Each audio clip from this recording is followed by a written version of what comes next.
let's get the show on the road. Welcome back to our latest unit of this lecture series, Entrepreneurship through Interdisciplinary Lens. Once again, we have a new speaker with us today, and I once was told that it's an advantage to have two people among your friends, one being a historian, the other one someone who's proficient in the legal profession. So today we do have someone from the law faculty. Professor Markus Steppan is with us today, who is an associate professor for the history of Austrian law and European legal development at the University of Graz, where he focuses primarily in his teaching and his research in the civil and criminal law and also agricultural law. Since 2011, Professor Steppan has been serving as the Vice Dean for Study Affairs at the Faculty of Law, and also that's how we actually met. Also since 2011, Professor Steppan has been hosting a series of information and open discussion format sessions called the Politik Café in cooperation with the 7th faculty here at our university. And today he's going to take a sort of legal perspective on both American legal traditions with vis-a-vis Austrian trade law and how they pertain to entrepreneurial activities. And having said that, welcome, and the floor is all yours. Thank you. Thank you very much, Stevie. It's a pleasure for me to talk to you, and I will talk about the legal and historical approach to Austrian trade law. At first, let me give you a slide showing the content, a brief insight to Austrian trade law in the Middle Ages, also a brief insight to the era of enlightened absolutism and the beginning of the 19th century. Then the Austrian Business Trade Code from 1859, changes to this code in 1883 to 1973, 1974 a new Austrian Business and Trade Code, and then in 1994 once again. And at the end of this speech, I will give you a short information about the differences between the Austrian and the United States system in trade and commerce. Let's start with the Middle Ages. Trade law of the late Middle Ages was characterized by the guild system. The right to establish trade business was regulated in their own field by compulsory membership and strict guild regulations. These regulations, for example, stipulated size of business unit, number of assistants and apprentices, and last but not least, cost and price calculation and market areas. In 1527, Ferdinand I enacted the new so-called Polizei and Handwerksordnung, which tried to force back the guild's influence by granting trade licenses by state authority. In 1732, Karl VI enacted the so-called Zunftgenerale, also guild general rules, a legislative act which forced back the guild's influence massively by supervising the guilds by state authorities. In 1834, Franz I enacted a Hofkammerdekret in which he pointed out specifically to comply with the Zunftgenerale.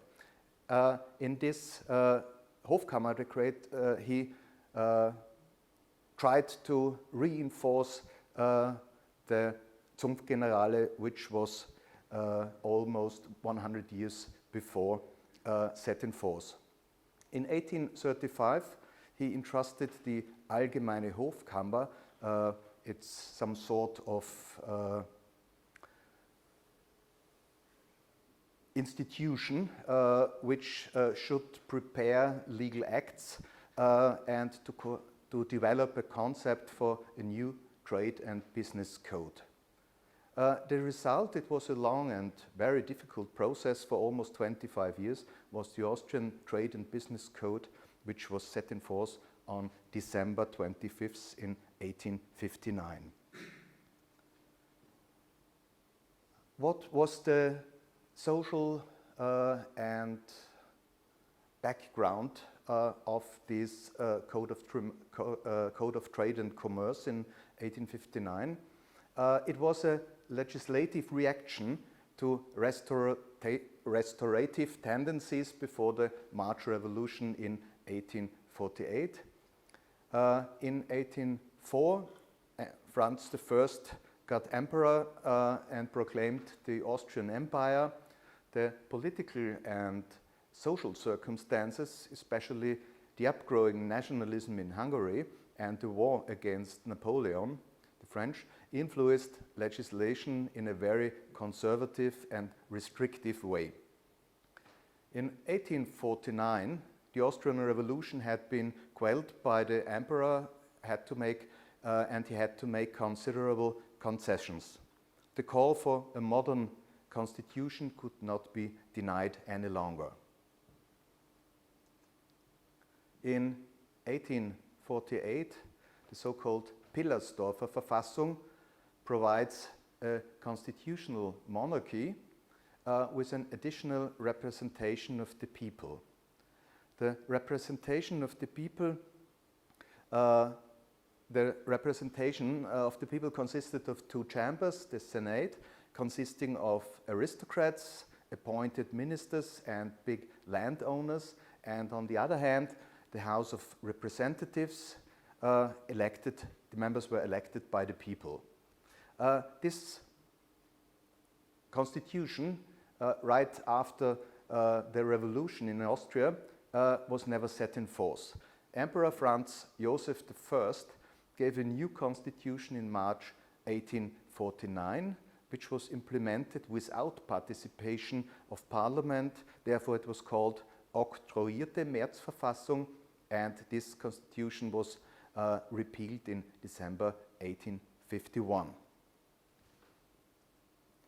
From 1851 till 1859, Franz Joseph I ruled Austria as a neo-absolutistic monarch, and within this period of time, the Austrian monarchy was resettled and restored by implementing an effective public administration system and economic recovery by promoting industrialization and railway construction activities.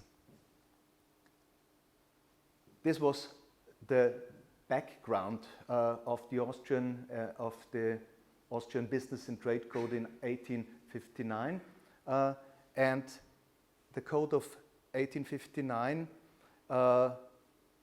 has got a preamble. I'll show it just here.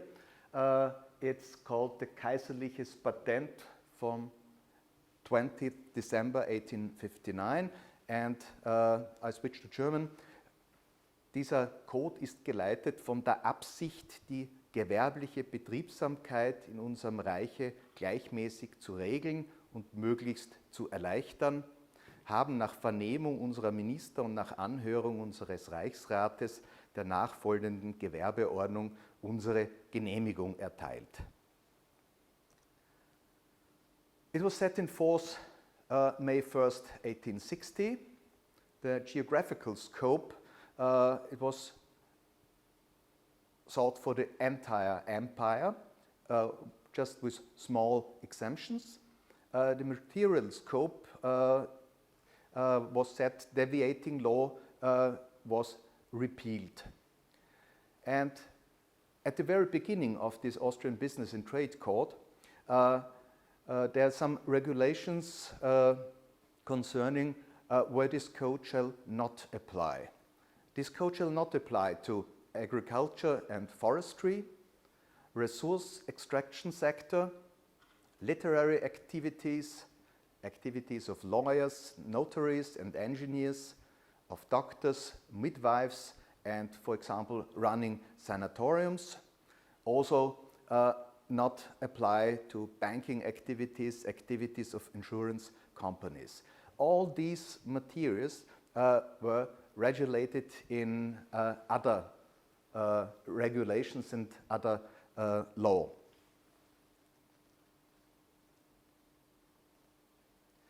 The chapter 1, the Austrian Business and Trade Code, is divided into chapters. In chapter 1, there is at first the classification of business and trade. It differs between free trade, just the registration is sufficient, and licensed trade, you needed official authority was required. Authorization was required. In chapter 2, the conditions of exercising were regulated. What were the preconditions? Legal capacity of natural or legal person, and a very important matter, sex doesn't matter. Also, women were allowed exercising business. It gave no distinction between residents and foreigners. If regulated by international treaties, you see it's quite a modern approach. Foreigners, if not regulated by international treaties, require a permit issued by the Minister of the Interior. Free trade, you had just to register upon beginning activities.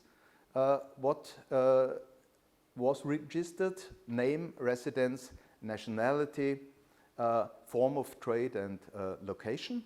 And a trade license was issued by the authority by fulfilling these points. There are in the Code of 1859, there were also general conditions you had to meet, as mentioned above. But for licensed trade, you had to get more specific conditions. For example, high reliability of the tradesman, and you had to have specific qualification. Licensed trades were, e.g., reproduction of printed works, passenger transport, builders, masons, or working as a carpenter, chimney sweeping, cleaning drains, manufacturing arms and weapons, producing and selling fireworks, and serving and selling alcoholic beverages. In chapter 3, special permissions were regulated, especially for running a plant if using fire, steam engines, or water for operation, or when producing fireworks, oxides and acid, chemical goods, or running slaughterhouses, running steel mills, you needed special permission of the authority. And these permissions were depending on submission and approval of drawings and schemes of the plant by the authority, and you had to take up activities within 1 year after approval. In chapter 4, the extent of trade license is it's regulated depending on range of your specific business license. Chapter 5 deals with selling goods on markets. If you use mobile devices to get to your customers.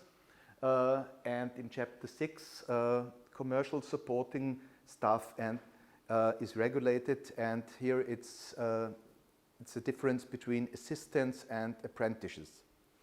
The Austrian Civil Code from 1812 is subsidiary applicable on staff regulations, and assistants were male and female journeymen and factory workers. Exempted were quality services such as mechanics, accountants, cashiers, draftsmen, chemists, as well as day laborers and domestic workers. These were specifically excluded from these staff regulations. As I mentioned before, for these types of workers, special law was applicable. Position in the company, also service agreement, notice periods and payment were subject to mutual agreement between the parties. You see, there's a lot of regulation dealing with labor law, which was then in middle of the 20th century regulated in the labor and social law, and it was in a special or legislated in a special law. In what are the obligations of assistants? They had duties of care, loyalty, and fiduciary, comply with the contractual working time, duty of confidentiality, it seems quite modern, take good care of allocation journeymen and child workers, and the assistants were forbidden to refuse work on Mondays, Blue Monday, Saint Monday, work for their own account, or work for third-party employers, or make arrangements of collective refusal to work. What were the grounds for dismissal of staff assistants? Disobedience to the superiors, for example, disregarding instructions, unfeasible working results, self-inflicted inability to work, or imprisonment for more than 8 days. But also the assistants were allowed to resign prematurely for substantial reasons, such as injury of health is to be expected by performing work, ill treatment and or sexual abuse by the employer, inciting to unlawful criminal acts by the employer, or payment was refused.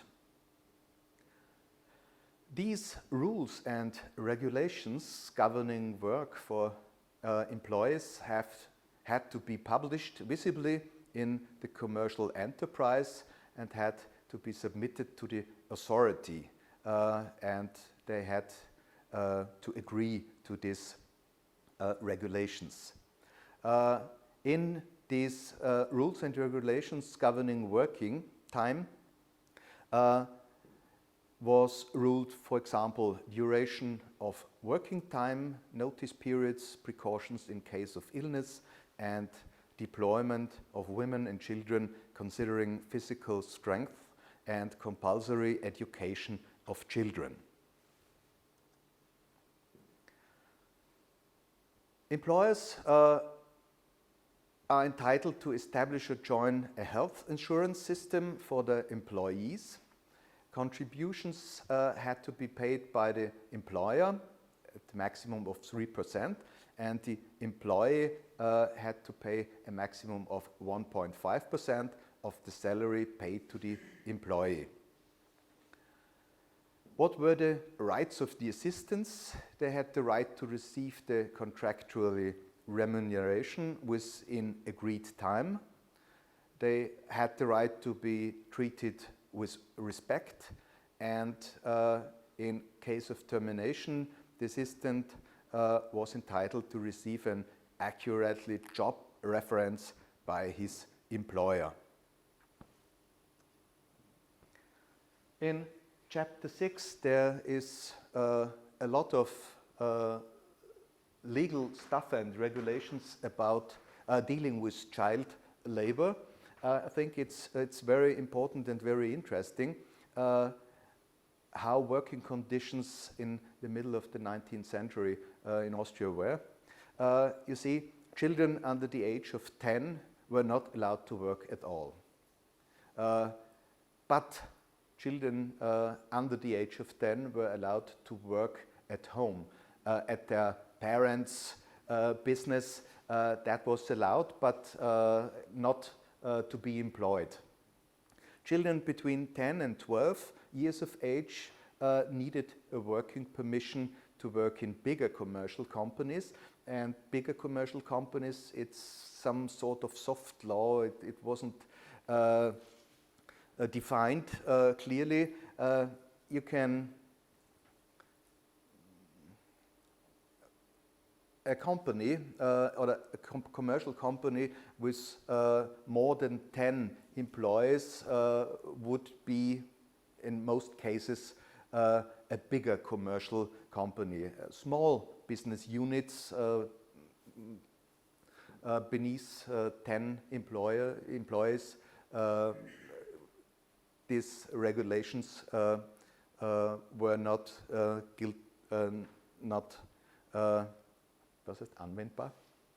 Applicable, genau, danke. Working permission was issued by local authority on application of their father, and also education had to be ensured. Children under the age of 14 were not allowed to work more than 10 hours a day. Children between 14 and 16 were not allowed to work more than 12 hours a day, but rest times had to be granted. Children under 16 years of age were not permitted to work between 9 p.m. and 5 p.m., but there were several exemptions. For example, if it was guaranteed an appropriate variety in day and night work, then they were allowed to work between in the night hours. In case of urgent need, daily working hours of children under 16 could be expanded for 2 hours a day within a maximum period of 4 weeks. What is an apprentice? An apprentice is a person who is working for an independent entrepreneur to learn by practical work. The employer had to be over 24 years of age and had to have a good reputation. The apprenticeship period has to be set in advance in accordance with the authorities, and a trial period could be implemented, but should not exceed 2 months. Apprenticeship period, salary, conditions of housing and meals were subject to mutual agreement between the parties, and giving a standard, local standards had to be taken into considerations. The employer had the obligation to take care of the apprentice in following cases. He had to train the apprentice for hard work, literally hard work.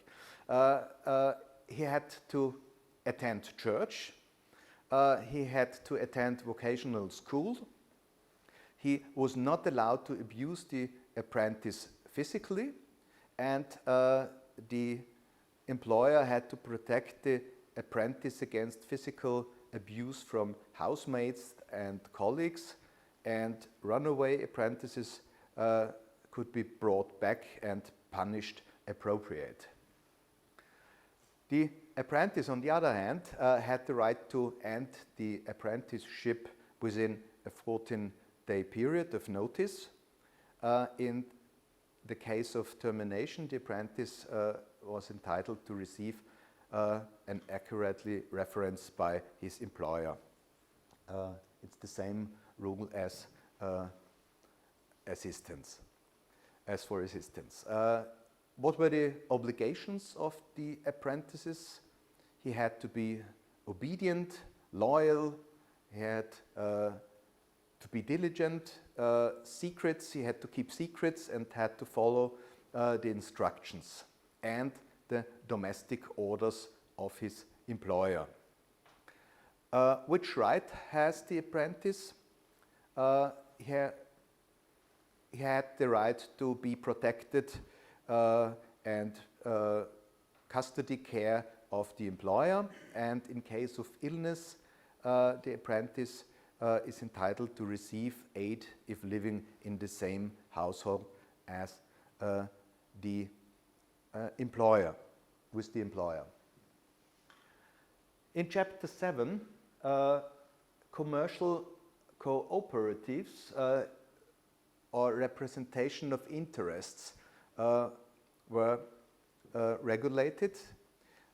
Tradesmen, as you remember, as I said before, the guilds, time of the guilds was ceasing, and now they tried to implement some sort of representation of the tradesmen, and tradesmen working in the same or similar field of trade had to establish a common association with a compulsory membership by taking up activities. Already existing corporations shall be integrated, and the articles and rules of the association had to be approved by the authority. And for what purposes? Establishing regulated procedures and uniformly standards in apprenticeship. These representations should also be a part of dispute resolution. They should establish vocational schools and colleges and support members and their families in case of illness or distress, and should cooperate with state authorities, for example, by giving information or furnishing opinions. In Chapter 8, violations and sanctions are depicted. For example, reprimands, fines graded according to gravity of legal violations, imprisonment, arrest for up to 3 months, withdrawal of trading license for certain period or definitely, and violating legal provisions governing child work or apprentices work may lead to withdrawal of right to employ apprentices and or children. In Chapter 9, procedure and responsible authorities. First instance was the local political and administrative authority. In a second instance, political state authority, and supreme authority was the Minister of the Interior, and the procedure was oral with comprehensive logs.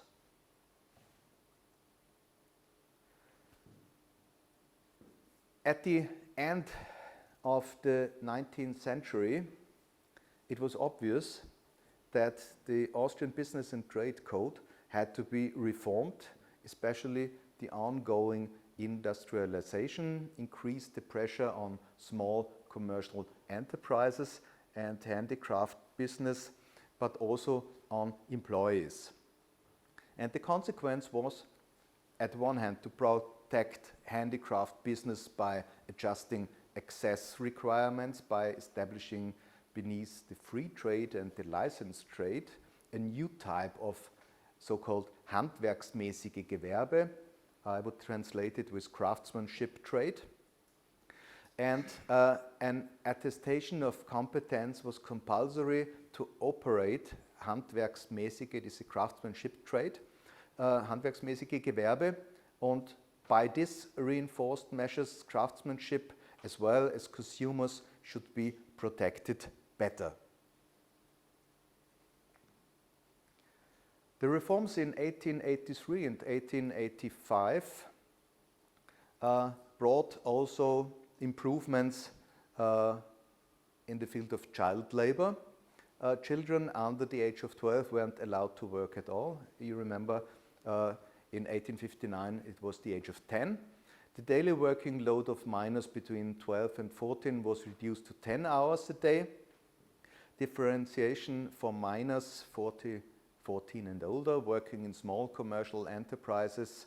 There were no legal limits of working time per day, and minors working in factories, there was a maximum of 11 hours per day working time. And in 1883, trade inspectors called Gewerbeinspektoren were appointed by the Minister of Trade to guarantee these regulations and these regulations supporting and protecting, for example, consumers, but also employees. But to give you a better insight, working and living standards of employees, especially minors, were still not subject of strict governmental control. In 1902, about 28 million people were living in Austria, and the number of trade inspectors amounted just 29 persons. You see, a nice try, but not very effective. Now, I will give you a short overview about the Entwicklung. Danke. The development from 1907 to 1938. I'll skip through very, very fast. You see, in 1920, our Austrian constitution was set in force, and trade, commerce, and industry was fixed in legislation as well as execution in charge of the federal legislator. A very, very important thing you will see at the end of my speech, which means a uniform law in these issues within Austria. That's a very big difference to the system in the United States of America, you will see later on. In 1934-35, a compulsory master's certificate was established. In 1934-35, a compulsory master's certificate was established, and general massive restrictions in trade law took place. In 1938, Austria was annexed to the German Third Reich, and that leads to mostly incorporation of German law. After 1945, the Austrian legislature replaced step by step Austrian restrictive law from 1934 and adopted law from the Third Reich. And in 1957, a commission was established to revise the Austrian Business and Trade Code.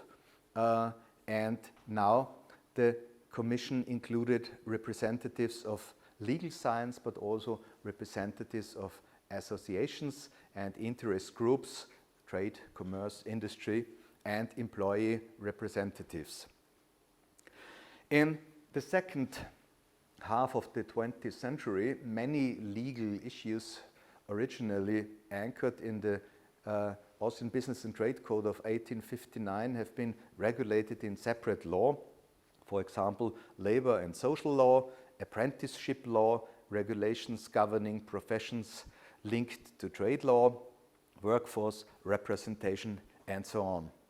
And in 1933, the new Austrian Business and Trade Code was adopted by Parliament and set into force on August 1st, 1974.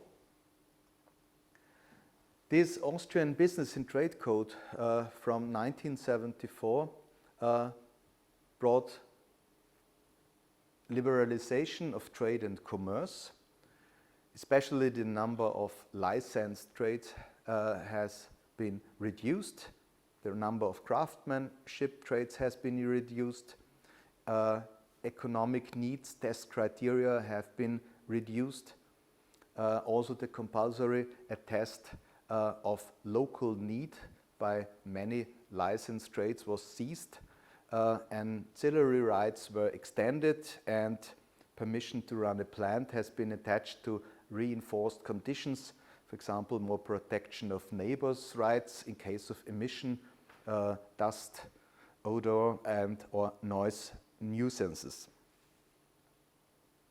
In 1976 to 1988, many changes took place. For example, in 1981, improving and guaranteeing local supply by mobile services. It was easier to provide people with food and items of the daily need by mobile services. In 1988, it was one of the big things were simplification of administration in general, easier access to operate trade, and also improvement of consumer and environmental protection. Also simplified procedure for authorization. In 1991, liberalization of closing times, improvement price labeling provisions. In 1992, abolition of licensed trades, recognition of other formal theoretical qualification to operate a business, for example, final grade certification of vocational schools for professional qualifications. And in 1992, the legal foundations for an uniform Austrian electronic crafts and trade register was laid. In 1994, the Austrian Business and Trade Code from 1974 passed once again Parliament with all interim made changes and was set into force as the Austrian Business and Trade Code from 1994. In 1997, further expansion of activities to improve Austrian electronic crafts and trade register, also a reducing of number of craftsmanship and committed trades. In 2000, a very important thing took place, the implementation of the European Union IPPC. It's the Integrated Pollution Preventing and Control Directive, as a reaction to the chemical accident in Seveso in Italy in 1976, where dioxin was released in the water, in the air, and in the ground, and concentrating of approval procedures to run plants. 2002, it was planned to install a sort of one-stop shop for trade registration. Also, liberalization took place, and ancillary rights have been extended, and the Chamber of Commerce, for example, was responsible for exams to gain master's certificates. In 2008, implementation of a European Union directive recognizing foreign professional qualifications, and a money laundering guideline and terrorist financing regulations were tightened up. In 2015, the so-called Gewerbeinformationssystem Austria, the Austrian Trade Information System, was implemented, and simultaneously already existing central and local trade registers were abolished. Now to 2017, the last big changes of the Austrian Business and Trade Code. The major changes took place in the fields of regulations governing professions. For example, the range of business license was massively extended. Administrative charges were ceased. Vocational training, there were settled uniform standards for organization and implementation of exams, and also the personal composition of boards of examiners was ruled.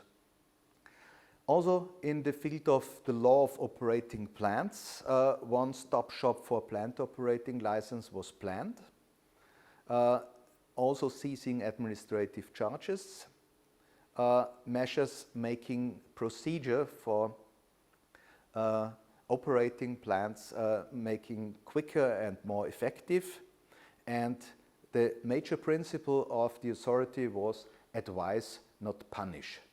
There also should take place a monitoring duration of the proceedings.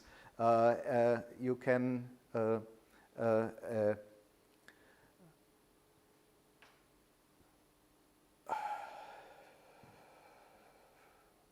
the operating license should be given within 6 months from the application day. One other major change took place in the field of money laundering. Money Laundering Act, it was the implementation of the 4th European Union Money Laundering Guideline in Austria. Tradesmen, especially real estate agents, insurance broker, tradesmen receiving payments in cash over 10,000 euro were obliged to establish an adequate risk management system, additional commercial due diligence exams, strict reporting and record keeping requirements, and reporting obligation in case of suspected money laundering. And the fines were heavy, increased from 30,000 euro up to 1 million euro. In 2090, the Austrian Court of Auditors gave a report to the Austrian Business and Trade Code, and they were still missing flexibility, simplification of procedures and bureaucracy, and noticeable financial relief. And they claimed a single license valid for all free trades. The Austrian business and trade system seems, although many changes were made in the meantime, and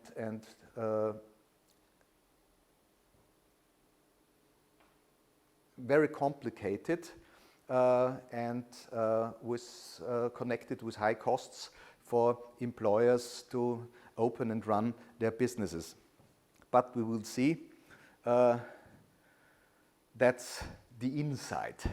If you look outside and go to Europe or the United States of America, you will see the Austrian system might be, is complicated, but the system in the United States of America is even more complicated, and it costs a lot of more money opening a business. You will see.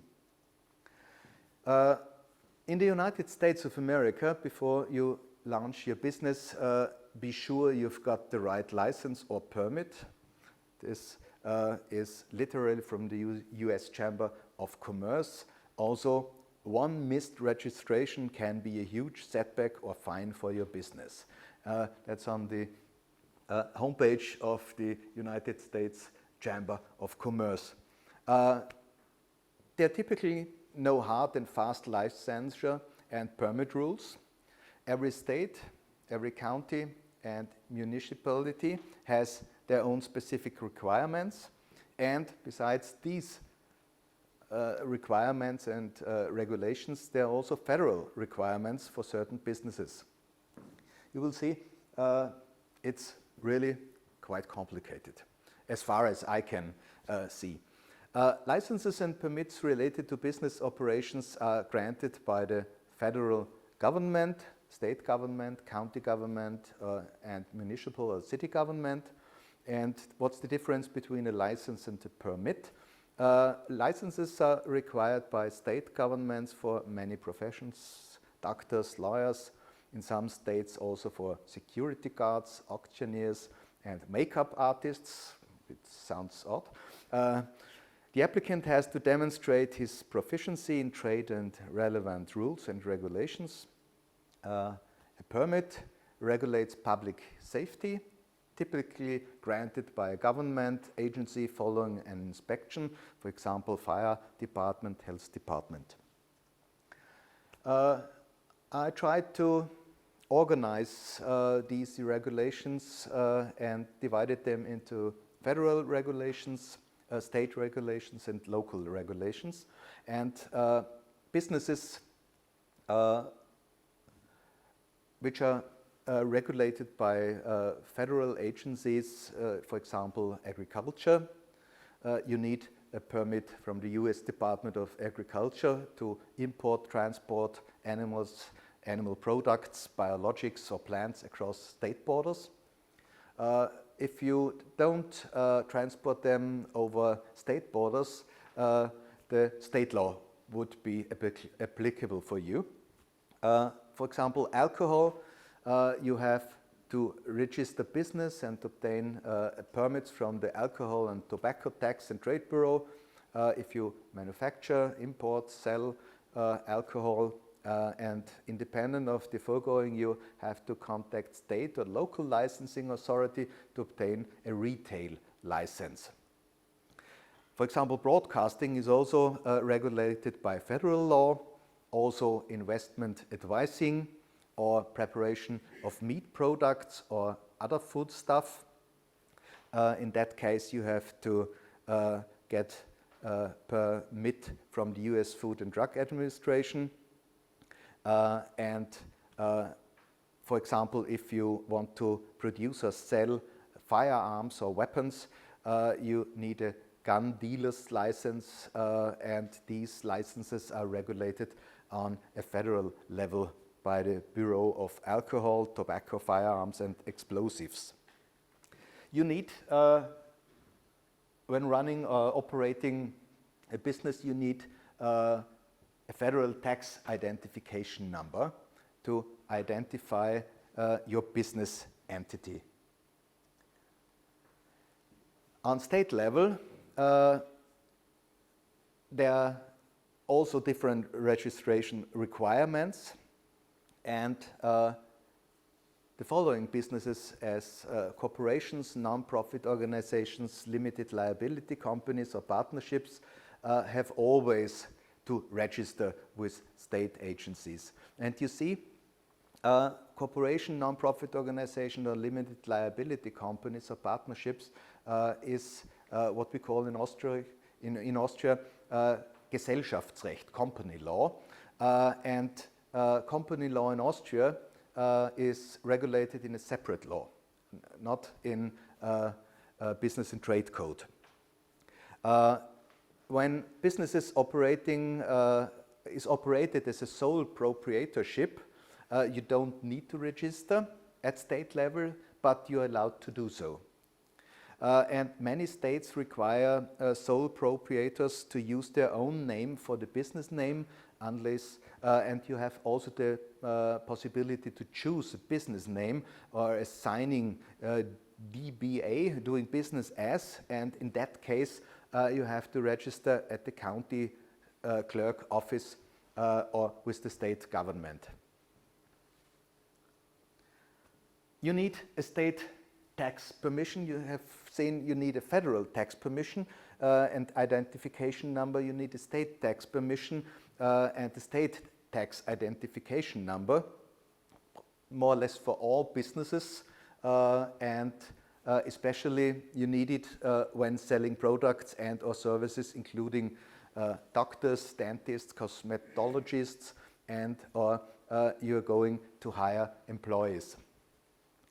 If your business sells goods and services, it doesn't matter on or offline, and your state requires you to collect sales taxes. You will need a sale tax license, also called a seller's permit, and businesses doing so have to collect sale taxes and to give them and hand them over to state authority quarterly or on a monthly basis.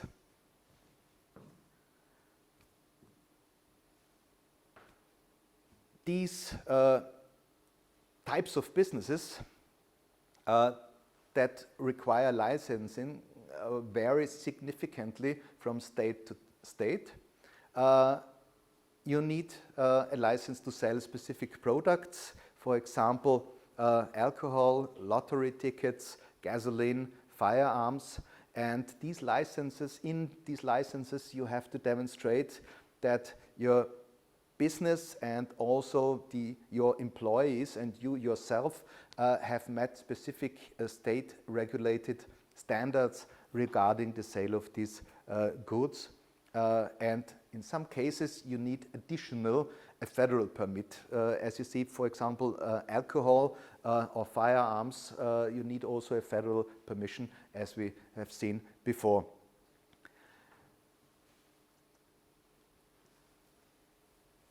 Occupational licenses to guarantee certain skills or training for anyone who provides personal services is, for example, if you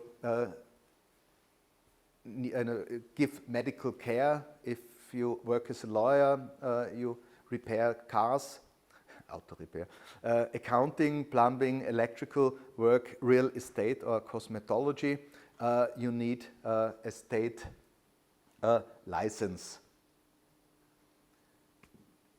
And the third part of regulations are the local regulations, and most businesses need a general business license to operate in a county or city, and often it's simply a tax registration certificate you need.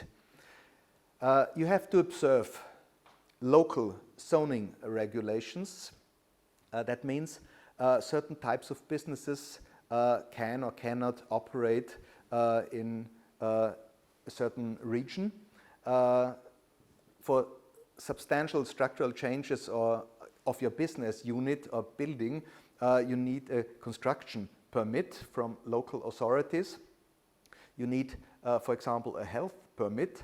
If your business involves the preparation, handling, distribution of food, you need a health permit issued by the county health department. And before issuing this permit, the department will inspect your facilities and will conduct annual inspections thereafter. You need a fire permit if business is using flammable materials, is open to customers and public, restaurants, theaters, retirement homes, for example. In some cities, you will secure this permit for opening business. In other cities, you will periodically be inspected to see if you meet these fire safety regulations or whatever. You will need on the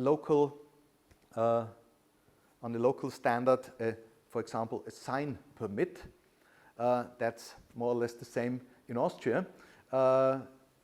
Local regulations may stipulate specific requirements about the size and the lighting of the sign and where the sign may be located. And also it's not allowed in some counties and some cities to use light bulbs. You have to use energy-saving lamps and things like that.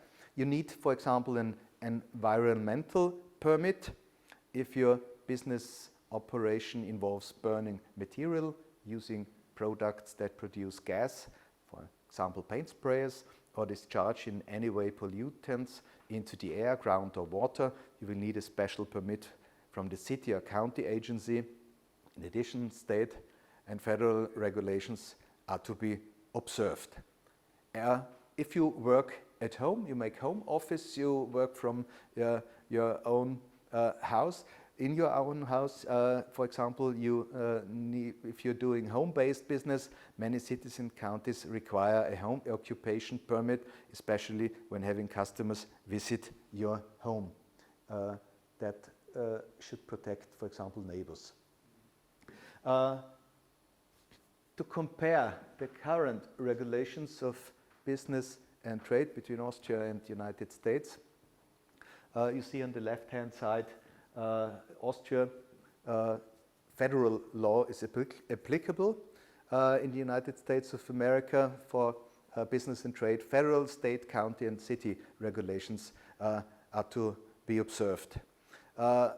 In Austria, license and/or permissions required to operate business which might endanger people and property. That's more or less the same in the United States. Also, protection of consumers by stipulating standards for professional practice. It's also more or less the same.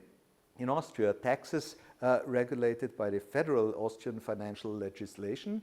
In the United States, there are different types of authorities which are responsible for taxing, state regulations, but also federal regulations.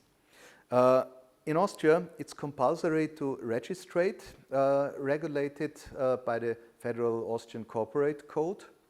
For companies, for example, Austrian Civil Code and the Federal Austrian Law on Limited Liability Companies, GmbH-Gesetz oder Aktiengesetz, and in United States, it's also a compulsory registration of corporations, non-profit organizations, limited liability companies, or partnerships.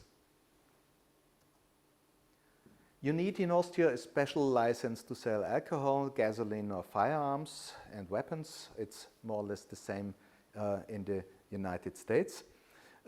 You need a registration of business name in federal Austrian commercial register run by a court.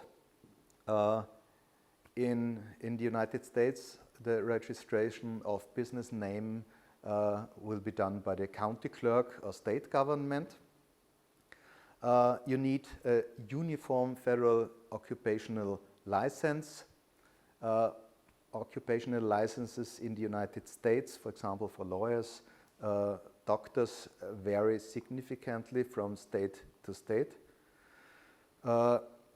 Local regulations, zoning regulations, health permit, fire permit, sign permit, it's more or less the same in Austria and the United States.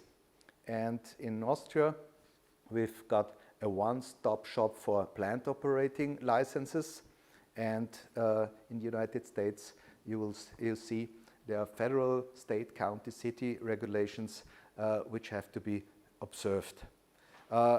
In Austria, also, we have a one-stop shop for business registration.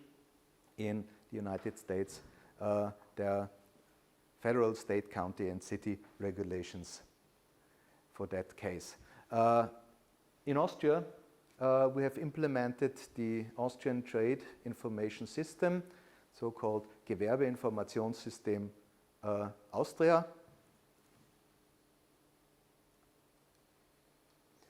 We have got uniform standards for vocational training. We have got uniform standards for master certificates. A master certificate is a precondition for conducting independent business activities. We have reduced or ceased administrative charges. And if you're operating a business in Austria, you have a compulsory membership in the Austrian Chamber of Commerce. And I have to say, I couldn't find any vergleichbare equivalent rules for these regulations in the United States of America. And I hope I could give you a short insight in the development of the Austrian Business and Trade Code, and a short insight into the differences between the Austrian and the system of the United States of America. Thank you very much.